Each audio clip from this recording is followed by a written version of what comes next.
Hello everyone, देखिए आज हम करते हैं एनसीईआरटी के जो एग्जाम्पल्स आपके रह चुके हैं उनको करते हैं। ठीक है, जो मैंने कल आपको पढ़ाया था वो क्या था, जो एनसीईआरटी के आपके एक्सरसाइज के जो क्वेश्चंस रह गए थे वो सारे मैंने आपको कंप्लीट करवा दिए थे। ठीक है, तो आज हम करते हैं एनसीईआरटी में जो एग्जाम्पल्स रह गए थे। ठीक है, तो देखो आपने थ्योरी तो पढ़ी हुई है सारी। ठीक है, तो देखो जरा एनसीईआरटी एग्जाम्पल 1.1 में क्या कहता है, how can you charge a metal sphere positively without touching it. देखो क्या कह रहा है कि एक मेटल स्फीयर है उसको आप पॉजिटिव चार्ज कैसे कर सकते हो बिना टच किए। देखो चार्जिंग के आपको मेथड पता है, एक तो होता है फ्रिक्शन से, एक होता है आपका इंडक्शन जिसमें आप बिना टच किए क्या कर सकते हो, चार्ज कर सकते हो। वो हमें यहाँ पर करना है जो कि मैंने आपको बताया भी था फर्स्ट वीडियो में।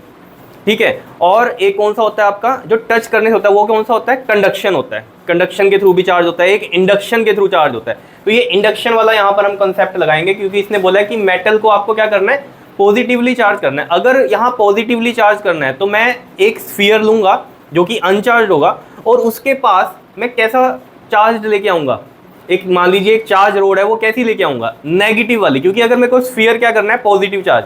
अपोजिट चार्ज होता है किसमें, इंडक्शन में।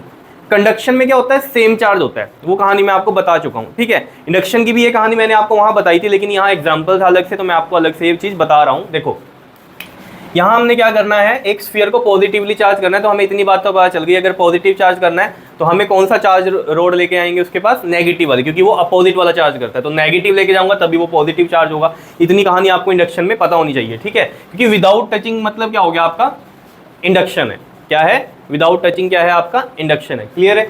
तो देखो जरा अब आपके पास इंडक्शन में आपको कहानी समझनी है। देखो एक स्फीयर लिया हमने, मान लीजिए एक ये इंसुलेटिंग क्या है, स्टैंड है।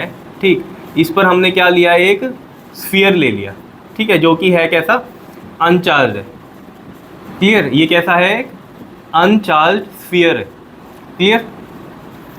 अब हम क्या करेंगे इसमें, अगर ये अनचार्ज है तो इसका मतलब क्या, ये न्यूट्रल है। न्यूट्रल का मतलब जितने इसमें पॉजिटिव चार्ज होंगे यानी कि प्रोटॉन्स होंगे, उतने ही क्या होंगे इसमें नेगेटिवली चार्ज यानी कि इलेक्ट्रॉन होंगे, यानी कि प्रोटॉन और इलेक्ट्रॉन इसमें इक्वल नंबर में होंगे। ठीक है, तो हम अब क्या करेंगे इसमें, इसके पास क्या लेकर आएंगे, एक चार्ज रोड लेके आएंगे जो कि हमारी नेगेटिवली चार्ज होगी। तो देखो जरा क्या होगा यहाँ पर, देखो यहाँ पर हमने बनाया, ये दिखाई दे रहा है इतना। ठीक है, ये इंसुलेटिंग स्टैंड क्यों होता है, क्योंकि जब आप इसको चार्ज करोगे तो ये इंसुलेटिंग रहेगा, तो वो चार्ज इसमें ट्रांसफर नहीं होगा, अर्थिंग नहीं होगी उसकी। तो इंसुलेटिंग का ये फायदा होगा कि जब ये स्फीयर क्या होगा, चार्ज होगा, तो वो चार्ज क्या होगा, अर्थ में नहीं जाएगा। ठीक है, देखो यहाँ पर हमने क्या किया, एक नेगेटिवली चार्ज रोड। ठीक है, एक नेगेटिव चार्ज रोड हम इसके पास लेकर आए। क्लियर, पास में लेके आए लेकिन टच नहीं किया। होगा क्या, अब जो यहाँ पर नंबर ऑफ इलेक्ट्रॉन्स और प्रोटॉन्स हैं उनमें क्या होगा, जो नेगेटिव है, ये नेगेटिव है ना, उसकी वजह से यहाँ वाले नेगेटिव क्या हो जाएंगे, रिपेल हो जाएंगे, और वो कहाँ आ जाएंगे, इधर आ जाएंगे। बात समझ रहे हो। और पॉजिटिव वाले इसके यानी कि प्रोटॉन्स जो हम बोलते हैं वो कहाँ आ जाएंगे, यहाँ पर इस तरफ आ जाएंगे। बताओ कोई दिक्कत इसमें, ये चीज़ समझ में आ रही है। तो ये मैं आपको बना देता हूँ यहाँ पर फिगर बी। क्लियर है इतनी बात, बताओ कोई दिक्कत इसमें। अब हम क्या करेंगे इसमें, ये नेगेटिव वाला जो चार्ज है यानी कि जो इलेक्ट्रॉन्स हैं इनको अर्थिंग कर देंगे। तो इलेक्ट्रॉन्स कहाँ चले जाएंगे, अर्थ में चले जाएंगे। तो हम यहाँ पर बनाते हैं, देखो ये डायग्राम, ये पहले आपको करवाया हुआ है। ठीक है, तो जिन्होंने किया हुआ है तो वो टेंशन ना लें, उनको तो सारी बात आपको पता ही है। ठीक है, तो देखो क्या था यहाँ पर, ये पॉजिटिव पॉजिटिव पॉजिटिव था, इधर हमने नेगेटिव नेगेटिव नेगेटिव बनाए, और यहाँ पर क्या थी, ये हमारी एक रोड थी जो कि नेगेटिवली चार्ज थी। ठीक है, इसको क्या किया हमने, यहाँ पर अर्थिंग कर दी। क्या की हमने, अर्थिंग की। अर्थिंग से क्या होगा, आपको पता है ना, अर्थ क्या है आपका, एक बहुत बड़ा कंडक्टर है। ठीक है ना, तो इसमें नेगेटिव हो पॉजिटिव हो सबको ये अपने अंदर संभाल लेता है। ठीक है, अब देखो होगा क्या, ये नेगेटिव वाले मूव करेंगे और अर्थिंग हो जाएगी। अब कई बच्चों ने उस वीडियो में, जो फर्स्ट वीडियो मैंने कराई थी, उसमें ये पूछा था कि यहाँ पॉजिटिव अगर है तो वो कैसे अर्थ में जा रहा है। ये बात सही है, पॉजिटिव चार्ज तो मूव करता नहीं है, सिर्फ नेगेटिव चार्ज मूव करता है। तो यहाँ तो नेगेटिव अर्थ में चला जाएगा। मान लीजिए वो क्वेश्चन में देता कि नेगेटिवली आपने चार्ज करना है स्फीयर को, तो मैं ये पॉजिटिव रखता, ये पॉजिटिव रखता, तो यहाँ पर क्या आ जाते हैं, नेगेटिव नेगेटिव नेगेटिव, और पॉजिटिव इधर आ जाते हैं इसके। तो वो पॉजिटिव भी जब मैं अर्थ करता तो हम कहते हैं पॉजिटिव अर्थ में चले गए। उसका मतलब एक्चुअल में क्या होता है कि यहाँ से इलेक्ट्रॉन्स आए और उन पॉजिटिव को न्यूट्रल कर दिया।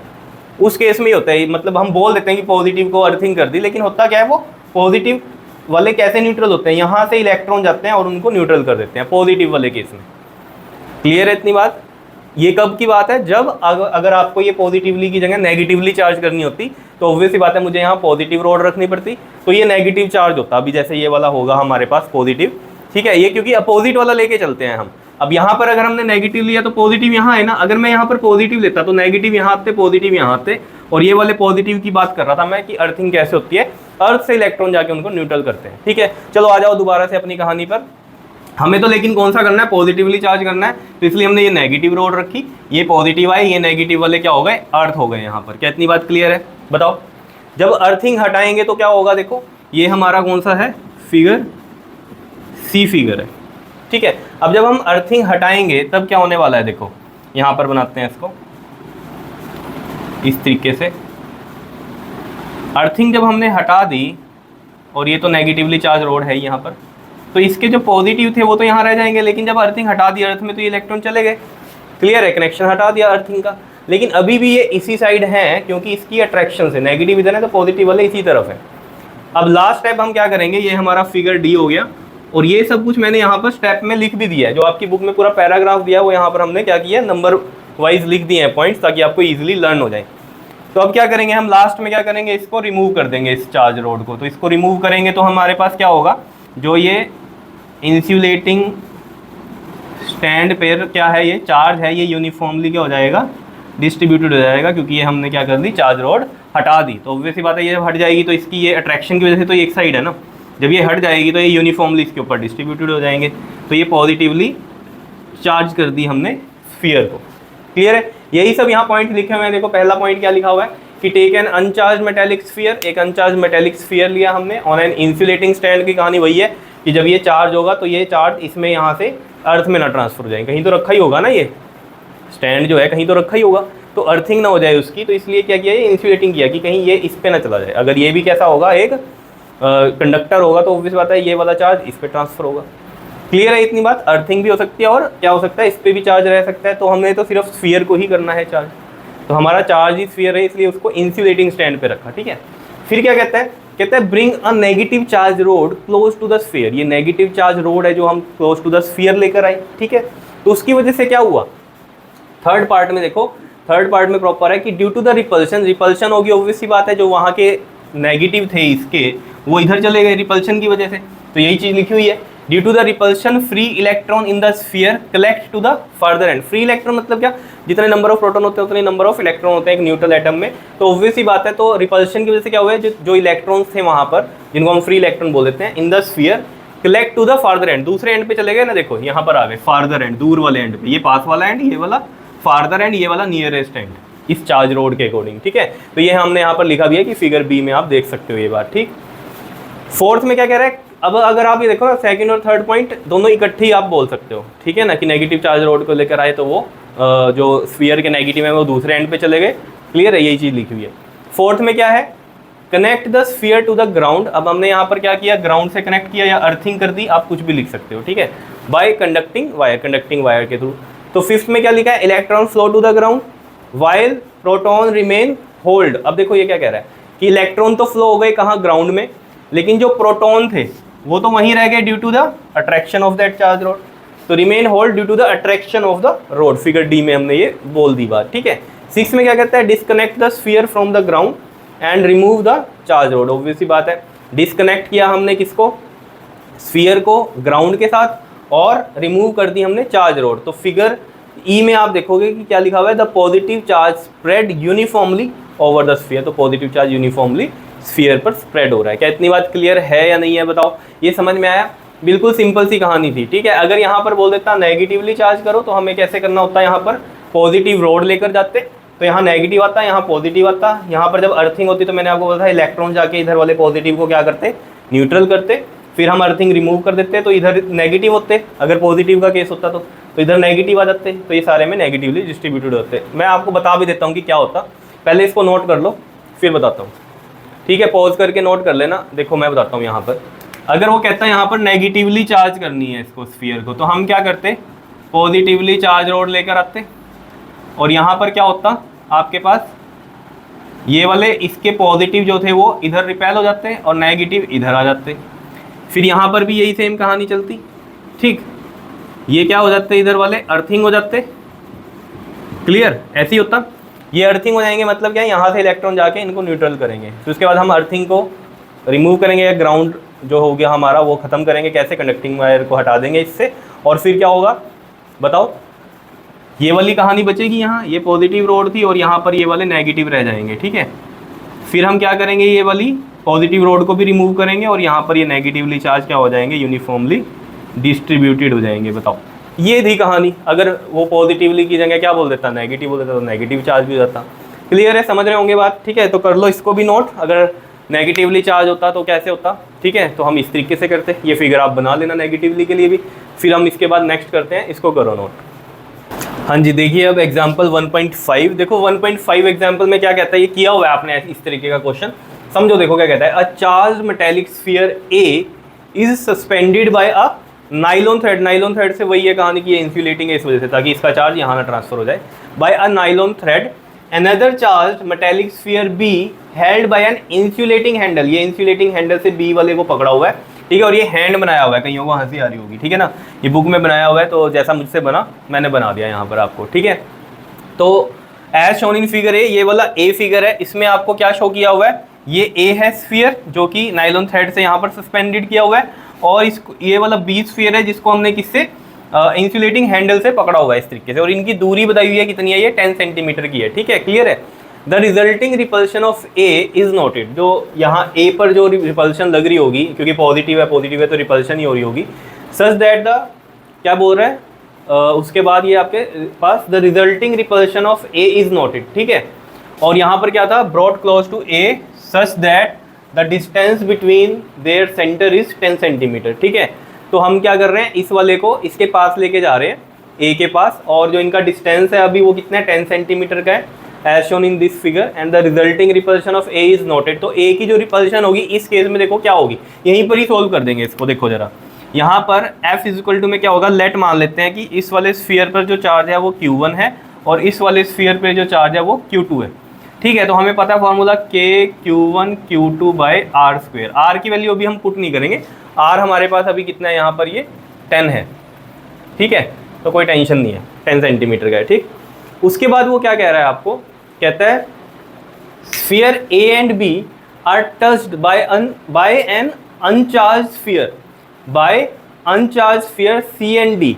देखो जो स्फीयर ए और बी हैं इनको टच किया हमने किससे, अनचार्ज जो स्फीयर है आपके पास C and D respectively. C and D से हमने क्या किया, इनको टच किया।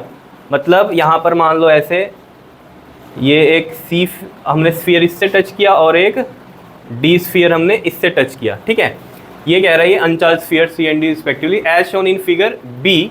बी में देखो आपको ये दिख रहा है, ये अनचार्ज स्फीयर है, ठीक है। देखो इसमें हुआ क्या है, ये आपके पास बुक में इस तरीके से दिया हुआ है, लेकिन हुआ क्या है इसमें, देखो यहाँ पर ये ऐसे 4 चार्ज बनाए हुए ना, और यहाँ पर कितने थे, 2 थे, ठीक है, इस तरीके से थे। तो जब ये अनचार्ज स्फीयर इनके पास आए तो ऑब्वियस ही बात है, ये चीज़ आपको पता है कि ये जो चार्ज है यानी कि ये कंडक्शन के थ्रू हो रहा है। तो मैंने आपको बोला था कंडक्शन में क्या होता है, सेम ही चार्ज होता है, अगर ये पॉजिटिव है तो ये भी पॉजिटिव, लेकिन कैसे होता है, इक्वली डिस्ट्रीब्यूट है, क्योंकि ये आइडेंटिकल साइजेस के हैं।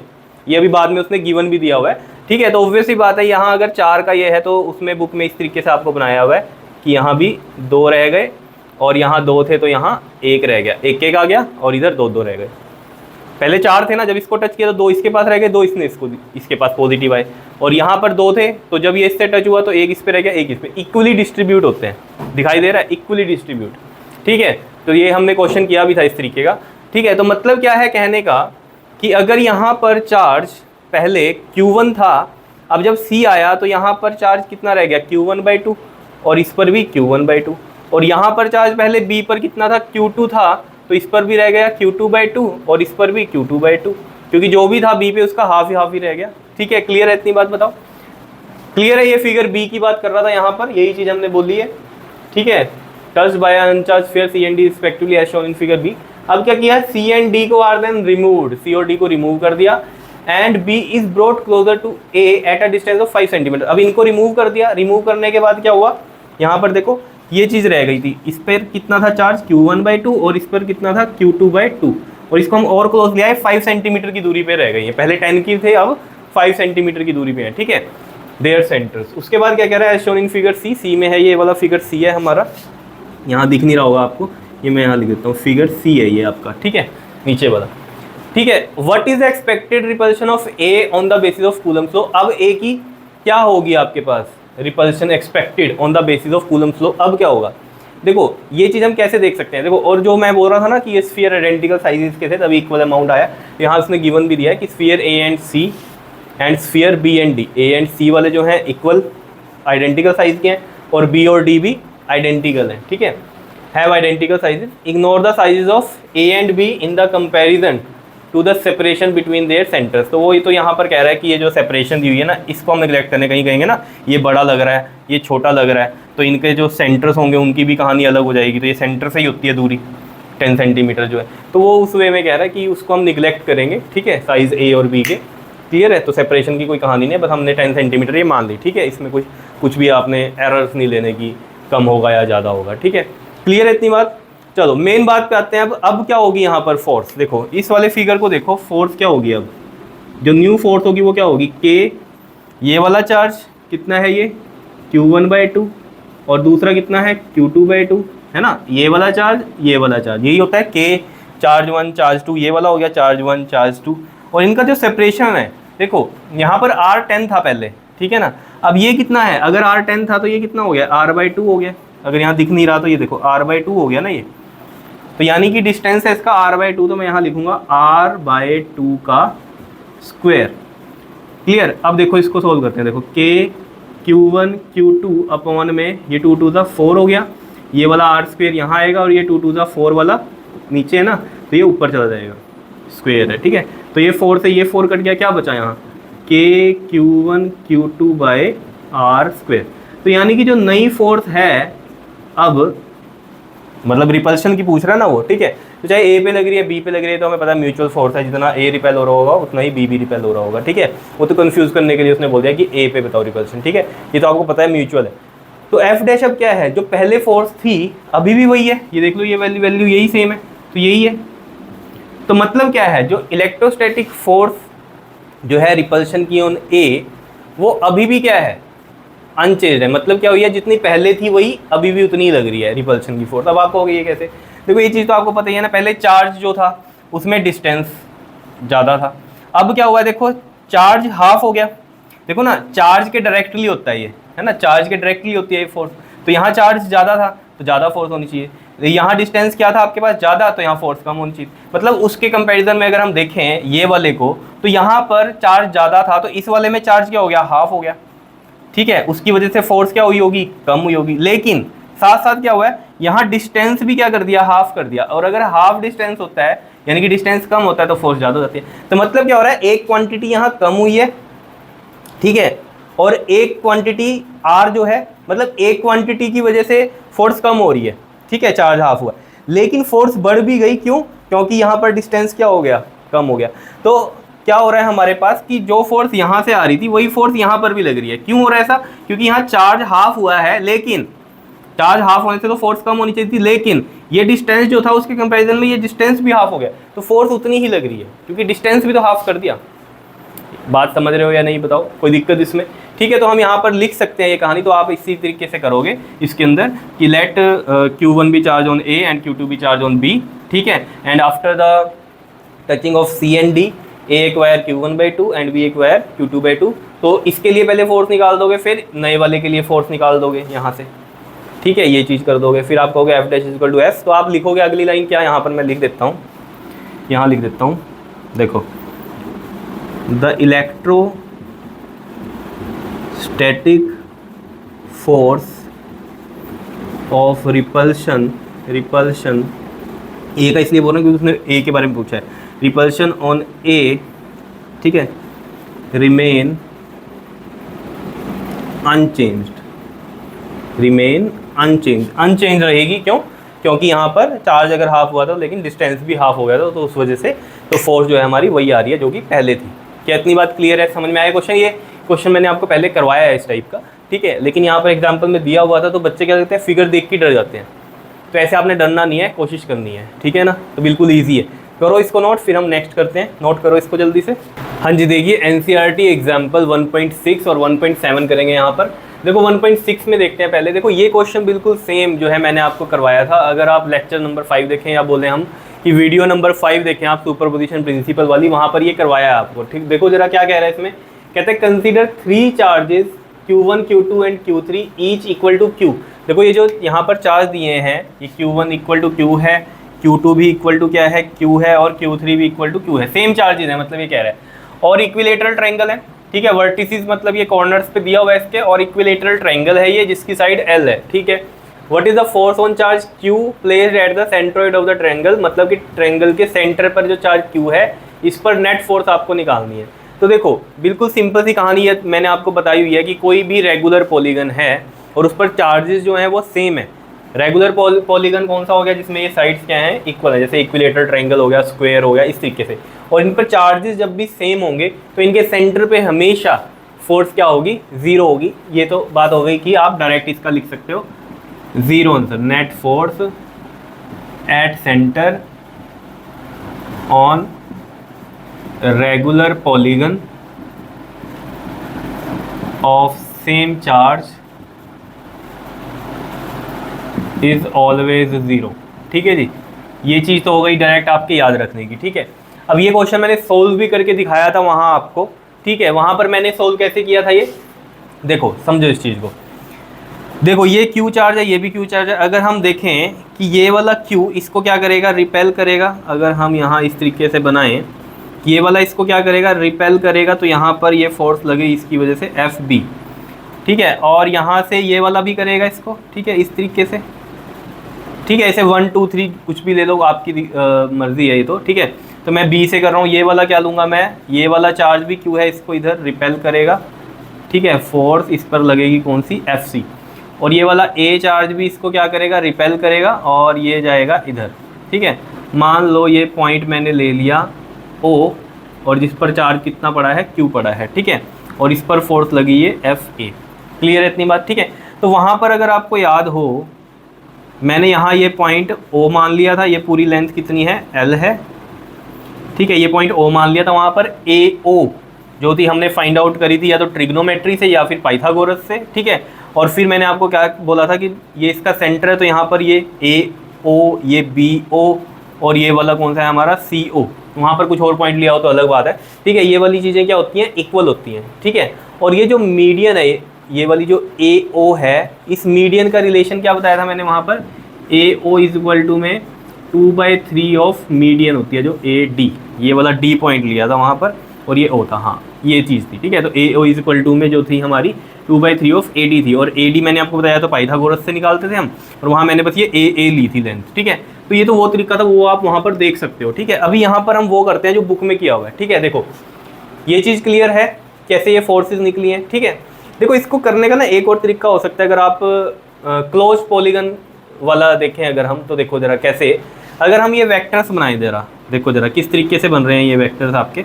ये वाला FA ऐसे बन रहा है, ठीक है, और FB ऐसे बन रहा है, ये वाला ये FB इस तरीके से बन रहा है, ये वाला FB बन रहा है ऐसे, और ये FA ये वाला था, ठीक है। मैंने ऐसे जोड़ दिया इसको, ठीक। और ये FC ऐसे जा रहा है, तो ये मैं ऐसे बना सकता हूँ, ठीक है, ये FC। अगर आप देखो ये क्लोज्ड बना रहे हैं, ये वेक्टर्स क्या बना रहे हैं, क्लोज पॉलीगन बना रहे हैं। और क्लोज पॉलीगन में आपको पता है नेट क्या होता है, रिजल्टेंट जीरो होता है हमेशा। 11th में समझाया था आपको, ये याद आया, जहाँ हमने parallelogram, law of vector addition किया था, वहाँ पर पॉलीगन वाला भी किया था ये। तो पॉलीगन में क्या था, अगर क्लोज पॉलीगन बनाते हैं ये वेक्टर्स, तो नेट फोर्स क्या होती है, जीरो होती है। इस तरीके से भी आप समझ सकते हो, क्यों, क्योंकि ये जो फोर्सेज हैं ये तो इक्वल ही हैं। बिकॉज ये देखो अगर हम FA को देखें, ये वाला चार्ज और ये वाला चार्ज, ठीक है, इन चार्ज के बीच में, और ये जो ये डिस्टेंस है ये अगर हम देखें FB के लिए भी, ये वाला FB, उसके लिए भी देखें चार्ज ये, और Q चार्ज ये, और डिस्टेंस भी वही, क्योंकि AO BO। तो मतलब क्या, अगर हमें पता है ना फोर्स, तो हम निकालते हैं KQ1 Q2/r²। तो अगर मैं ये FC भी निकाल रहा हूँ, FA FB, इनमें ये जो Q1 है एक का Q है और Q2 Q है, और जो डिस्टेंस है वो भी इनका बराबर ही है, एक में AO BO और CO, ये सब इक्वल ही है, ठीक है। तो मतलब जो फोर्सेज हैं ABC वाली वो तो इक्वल है, और यहाँ पर ये क्लोज बना रहे हैं, तो इसका मतलब क्या है, ये नेट फोर्स जीरो आएगी। देखो ना, यहीं से देख लेते हैं, ये इसके पैरेलल बनाई, ये इसके पैरेलल बनाई ऐसे, और ये वाली इसके पैरेलल बनाई ऐसे, तो ये हमारे पास क्लोज पॉलीगन बन रहा है। तो इस तरीके से आप सोच सकते हो कि यहाँ भी नेट फोर्स क्या हो जाएगी, जीरो हो जाएगी इस तरीके से, ठीक है। अब आ जाओ वही मैथमेटिकल वाला, उससे सोचते हैं ज़रा इसको। देखो अगर हम यहाँ पर देखें ये वाला ट्रायंगल, इन ट्रायंगल BDO में अगर हम देखें ये 90 डिग्री एंगल है, ये इक्विलेटरल ट्रायंगल था तो ये पूरा 60 डिग्री था, और ये इनकी क्या जा रहे हैं, ये बिल्कुल मिड में से निकल रहे हैं बाय सिमेट्री। तो ये वाला एंगल जो होगा ये वाला कितना होगा, ये 30 डिग्री होगा। ठीक है, इस तरीके से मैं निकाल सकता हूँ। ये अलग तरीके से कर रहा हूँ मैं, वो AO वाला नहीं कर रहा हूँ कि AO इक्वल टू में 2/3 ऑफ AD, वो तरीका तो आपको पता ही है, मैं अलग कर रहा हूँ जो बुक में है आपका। ठीक है, तो ये 30 डिग्री हो गया। ये वाली जो हो गई BD, ये कितनी हो गई, L/2 हो गई।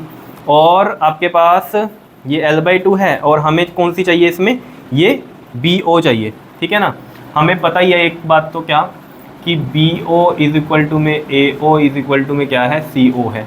ठीक है, डिस्टेंस इज इक्वल है। तो यहाँ पर अगर हम देखें ये परपेंडिकुलर है तो इसके सामने वाला क्या होगा, हाइपोटेन्यूज होगी। ये एंगल है तो ये इसके सामने वाला क्या होगा, परपेंडिकुलर, और नीचे वाला बेस। तो मुझे अगर यहाँ ट्रिग्नोमेट्रिक रेशो की अगर बात की जाए तो हमें क्या चाहिए, इसमें H चाहिए और बेस गिवन है, यानी कि B गिवन है और H चाहिए। B और H की ही कहानी है। तो B और H का जो रिलेशन है पंडित बद्री प्रसाद हर हर बोले वाला, वो कोस का बनता है, और कोस 30 डिग्री है। कोस 30 कितना होता है आपके पास, √3/2। तो यहाँ से डायरेक्ट निकल जाएगा हमारे पास BO, और वही क्या होगा, AO CO, ये सब इक्वल होंगे। ठीक है, तो √3/2 इज इक्वल टू में बेस कितना है इसका, L/2, और H कितना है, ये वाला H, ये क्या है हमारा BO है। ठीक है, BO है, इनको मैं यहाँ पर R से लिख दूँ, R से लिख दूँ। ठीक है, तो ये वाला क्या हो जाएगा अपॉन में R, तो ये 2R हो गया यहाँ। ठीक है, तो यहाँ पर देखो इस 2 से ये 2 कैंसिल हो गया, यहाँ से L जब हम निकाल लेंगे तो ये कितना बनेगा आपके पास, R चाहिए हमें। ठीक है, तो R इधर ले जाओ, और ये L/√3 आ गया R। अब आप इजीली निकाल सकते हो अगर हम निकालना चाहते हैं इसमें FA, FB, FC, FD ये सब। ठीक है, तो देखो ज़रा यहाँ FA निकाल लेंगे तो देखो K, Q1 Q है, और Q2 इसमें कैपिटल Q है। R की वैल्यू ये है, R² होता है तो L², और √3 का स्क्वायर करेंगे तो रूट से स्क्वायर कटेगा तो 3 बचेगा, वो 3 कहाँ आ गया, यहाँ आ गया। समझ पा रहे हो, और ये इसकी डायरेक्शन भी लिख दो, अलोंग AO, A से O की तरफ है। ठीक है, ऐसे ही FB भी यही बनेगा आपके पास। ये तो समझ रहे हो ना, नीचे वाला R² था ना, तो L/√3 का स्क्वायर किया हमने, तो L² √3 का स्क्वायर करेंगे तो रूट से स्क्वायर कटेगा, 3 बचेगा, वो 3 हम ऊपर ले गए। इस तरीके से किया है। ठीक है, क्लियर हो रही होंगी बातें, बिल्कुल ईजी है, बताओ कोई मुश्किल तो नहीं है इसमें, बिल्कुल ईजी है कहानी। ठीक, उसके बाद देखो हम सेम यहाँ पर भी करेंगे, चार्ज Q है वहाँ पर भी, और ये बीच वाला कैपिटल Q है।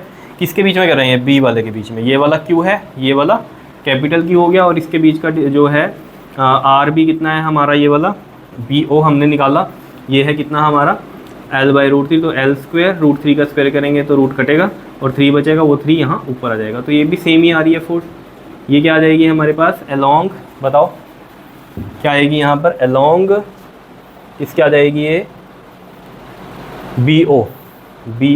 ऐसे ही FC निकाल लेंगे, वो भी सेम यही बनेगी आपके पास, 3KQQ/L², और ये बन जाएगी अलोंग CO, यही होगा। ठीक है, उसके बाद देखो क्या होना है इसमें, यहाँ से देखो इन दोनों का जो रिजल्टेंट है वो इसकी तरफ जाएगा ऐसे। ठीक है, कैसे, इसके पैरेलल, और इधर से जो लाइन लेंगे वो इसके पैरेलल। ठीक है, तो ये रिजल्टेंट बन रहा है हमारे पास। ठीक है, FR लिख देते हैं इन दोनों का जो रिजल्टेंट है। ठीक है, तो उसके लिए जो फॉर्मूला होता है वो आपको पता ही है, क्या होता है, अंडर रूट में parallelogram law of vector addition से F2 का स्क्वायर प्लस में 2F1 F2 कोस थीटा, और इसमें थीटा कितना है ये देखो, ये आपको पहले भी बताया हुआ है, ये 120 डिग्री बनता है, ये वाला भी 120 होता है, और ये वाला भी 120, पूरा टोटल 360। तो ये 120 है, तो ये 120 आ गया। ये मैंने आपको बताया कोस 120 कितना होता है, -(1/2) होता है। ठीक है, तो यहाँ से अगर हम ये सारी फोर्सेस को, सब इक्वल ही हैं, अगर यहाँ FA इक्वल टू में FB इज इक्वल टू में FC इज इक्वल टू में मैं F ले लूँ, तो यहाँ से देखो ज़रा F1 F2 का स्क्वायर, तो F² प्लस ये भी F² प्लस में यहाँ से ये 2F आ जाएंगे, और cos 120 होता है -(1/2), याद रखना, 2 से ये 2 कट गया।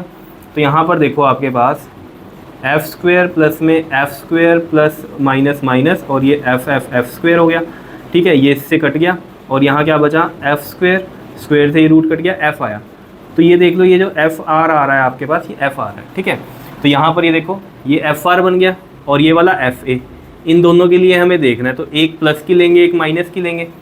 तो F नेट जो होगी, अगर मैं FA प्लस की ले लूँ ये, और एफ आर माइनस की ले लूँ, ठीक है, तो यहाँ पर तो कोई टेंशन है ही नहीं है, क्योंकि बड़ी छोटी की तो बात है ही नहीं कुछ भी कि बड़े में से छोटा माइनस करेंगे, क्योंकि ये तो बराबर है। देखो एफ ए भी एफ के इक्वल है और यहाँ से एफ आर भी किसके इक्वल आई है, एफ के इक्वल आई है, तो ये जीरो ही हो गया। तो मैथमेटिकली आप ऐसे कर सकते हो, सोच सकते हो। तो ये सेम ही क्वेश्चन था जो मैंने आपको करवाया था, बस वहाँ एल को हमने ए ले लिया था, ठीक है, लेकिन यहाँ पर मैंने थोड़ा सा चेंज किया कि ए ओ की वैल्यू आप 2/3 ऑफ ए डी ना लेकर अगर आप डायरेक्ट ऐसा करना चाहें तो आप ऐसे भी कर सकते हो। ये आपकी बुक में इस तरीके से सॉल्व किया हुआ है। और दूसरा तरीका देखना चाहते हो तो वीडियो नंबर 5 पे जाओ, वहाँ आपको मिल जाएगा, क्वेश्चन नंबर 3 करवाया हुआ है ये मैंने वहाँ पर, ठीक है, तब वहाँ देख लेना आप। क्लियर है, करो इसको नोट, फिर हम ये करते हैं एग्जाम्पल 1.7। करो इसको नोट जल्दी से। यहाँ पर देखना आप इस क्वेश्चन में 1.6 में बुक में लास्ट में देखो ये चीज़ लिखी हुई है, अगर आप लास्ट में पढ़ेंगे 1.6 एग्जाम्पल में क्या है कि it is clear also by symmetry that the 3 forces will sum to 0, ठीक है, ये तो बात क्लियर है। कहता है suppose that the resultant force was non zero, मतलब ये क्या कह रहा है यहाँ पर, अगर हम देखें, देखो ये बनी थी हमारे पास, देखो यहाँ पर अगर हम देखें ये जो फोर्सेस बन रही थी, ये एक एफ बी इधर थी, ठीक है, ये हमारे पास इस तरीके से ये एफ ए था, एफ सी था सॉरी, ठीक है, और ये वाली एफ ए थी, ठीक है।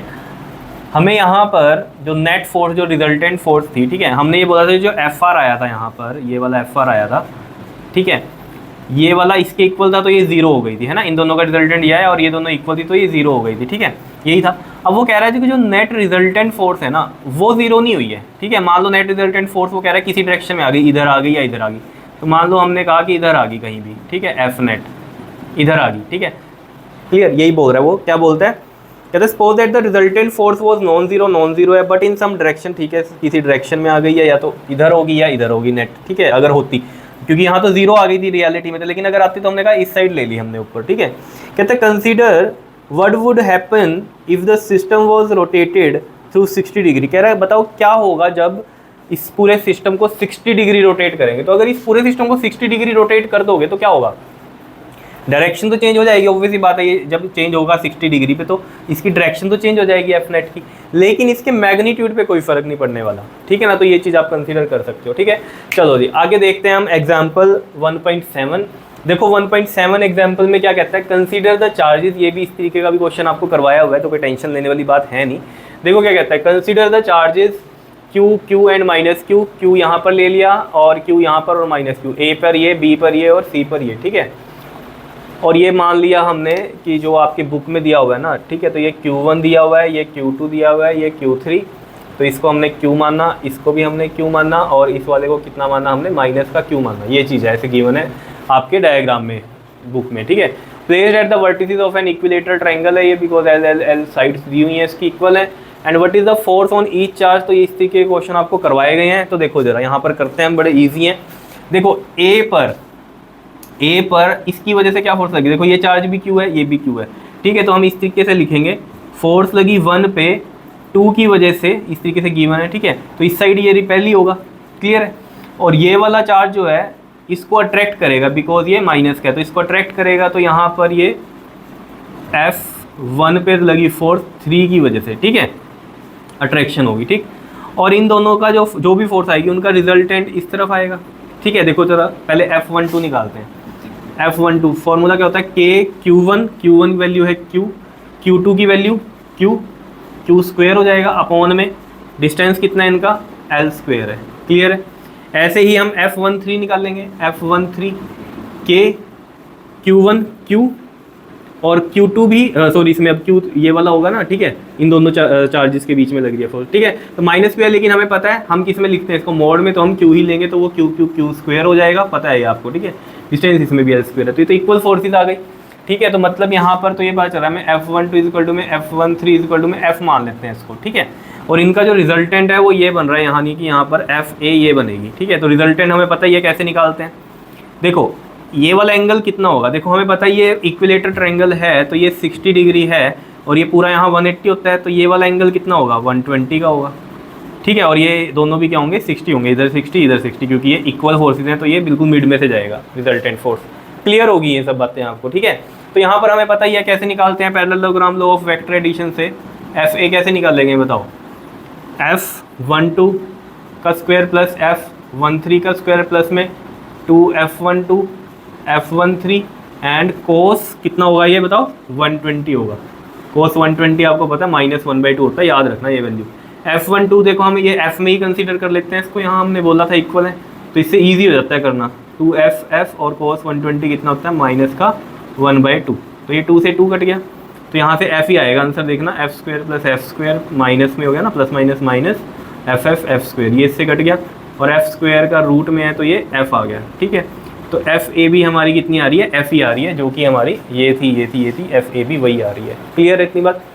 अब इस पे देखते हैं जरा, यहाँ पर देखो जरा, इस चार्ज पर F2 पे लगी 1 की वजह से रिपेल ही होगा, प्लस प्लस को रिपेल करता है, ये माइनस है तो ये अट्रैक्ट होगा, तो ये अट्रैक्ट हो गया, मान लीजिए ये इस तरीके से F2 पे लगी 3 की वजह से, ठीक है, अट्रैक्शन हुई इसमें, ठीक है, इसमें भी रिजल्टेंट फोर्स इधर आएगी, ये हमारी FB हो जाएगी, ठीक है। तो यहाँ पर भी अगर आप देखोगे ना, F21 निकाल लोगे तो यही आएगी, ठीक है, देखो F21 इक्वल हो जाएगी F23 के।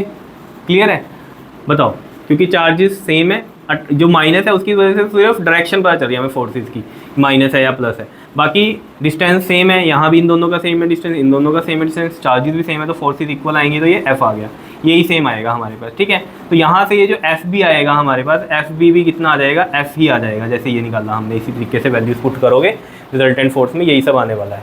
क्लियर है, कोई दिक्कत इसमें, क्लियर। तो ये तो हमें पता चल गई बात कि हमारे पास यहाँ पर लिखते हैं FA = FB में F आ रहा है। अब इस पे चलते हैं, यहाँ कहानी चेंज होगी, देखो ये वाला चार्ज इस वाले चार्ज को क्या करेगा, अट्रैक्ट करेगा, तो मतलब यहाँ 3 पे लगी 2 की वजह से फोर्स, और ये वाला चार्ज भी इसको अट्रैक्ट करेगा, तो यहाँ पर लगी 3 पर लगी फोर्स 1 की वजह से, ठीक है, और इनका जो रिजल्टेंट फोर्स होगा वो यहाँ आएगा FC। तो यहाँ देखो जरा, F31 तो यही आने वाला है, Q1 Q है, Q2 ये वाला मान लेंगे हम, इसमें मान लीजिए Q1 ये, Q2 ये, तो ये वाला कितना हो गया, -Q लेते नहीं है लेकिन हम Q ही लेते हैं, तो Q² अपॉन में, और डिस्टेंस कितना है इसका, L² है। सेम यहाँ पर F32 के लिए भी यही आ जाएगी कहानी, ठीक है, बात इतनी बताओ।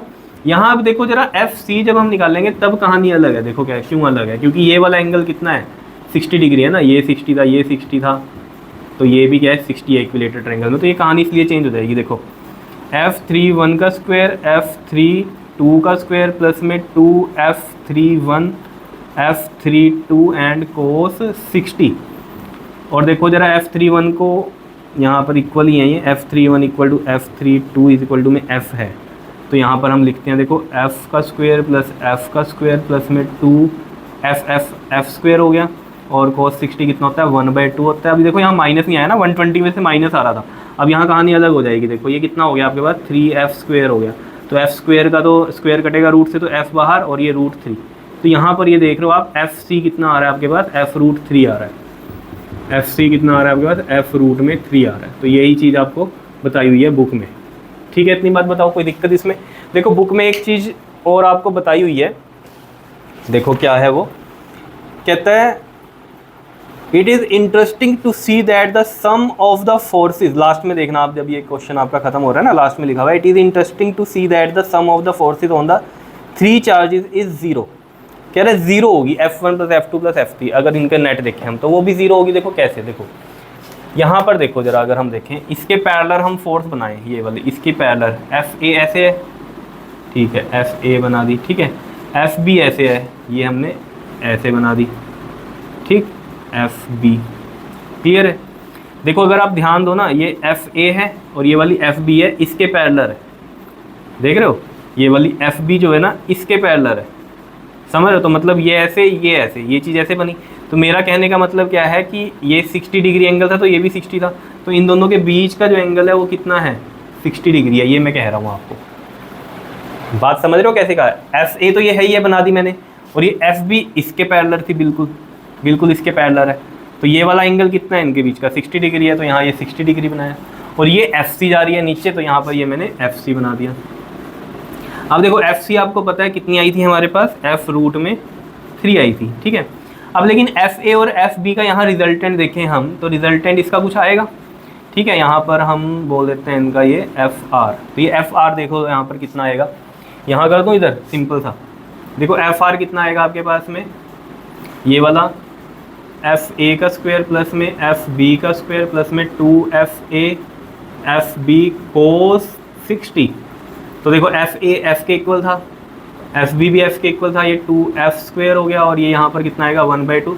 तो यहाँ से देख लो आपके पास ये 3f स्क्वायर बनेगा, स्क्वायर से ये वाला कटेगा तो 3 रूट में रह जाएगा और f ये, तो यहाँ पर ये वाला एफ आर आ रहा है, तो एफ नेट यहाँ क्या कितना आ जाएगा बताओ, एफ नेट ये वाला भी सेम आ रहा है आपके पास, एफ रूट में 3 तो इक्वल ही है, तो एक प्लस ले लो और एक माइनस ले लो, तो देख लो ये F root 3 minus F root 3 कितना आ रहा है, 0 ही आ रहा है, यहाँ पर भी नेट फोर्स तो पूरे सिस्टम का 0 ही आ रहा है। क्लियर है, तो ये चीज़ मैं वहाँ पर आपको समझाने की कोशिश कर रहा था, ठीक है। लेकिन क्वेश्चन यही था कि ईच जो चार्ज है उस पर फोर्स आपने निकालनी थी, यही बोल रहा हुआ था उसने, what is the force on the each charge, ठीक है जी। क्लियर है, ये सब था, कर लोगे आप इसको, करो इसको नोट जरा, ठीक है। चलो अब तो टाइम हो गया है, ठीक है, इतना करो आप, ठीक है। फिर हम नेक्स्ट में देखते हैं कि कुछ करवाया जाए इसका, कुछ एग्जाम्पल्स, मेरे ख्याल से इसमें 2 एग्जाम्पल्स आपके नहीं हुए, मैं बताता हूँ 1 मिनट आपको। 1.12 एग्जाम्पल और 1.13 ये करने हैं, ठीक है। तो ये करेंगे, 2-3 क्वेश्चन और भी करवा देंगे इसके साथ, ठीक है। देखो यार टाइम तो लग रहा है इनमें, लेकिन आपके लिए अच्छी बात क्या है कि आपके एनसीईआरटी के सारे क्वेश्चन यहाँ समझाए जा रहे हैं, ठीक है।